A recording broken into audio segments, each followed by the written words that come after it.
Hello, in this video I'm gonna show you how to recover deleted photos and videos on iPhone 16 Pro and Pro Max. In order to find the deleted photos and recover them, we need to open Photos. And in the Photos app, you want to scroll down to find Utilities. And here you should be able to find Recently Deleted. If you go over here, you might need to press View Album Text and use Face ID in order to unlock this section. Over here, you will find all photos and videos that you have deleted in the last 30 days or so. And you can tap on the photo in order to recover it. So if you select the photo, you can press recover and then once again recover photo.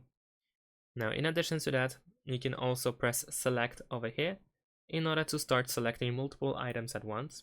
Once you select them, you can press these dots over here in the bottom right corner and then once again choose recover and then confirm your choice. And that's it. Thanks for watching, leave a like and subscribe to my channel and see you in my next videos. Bye!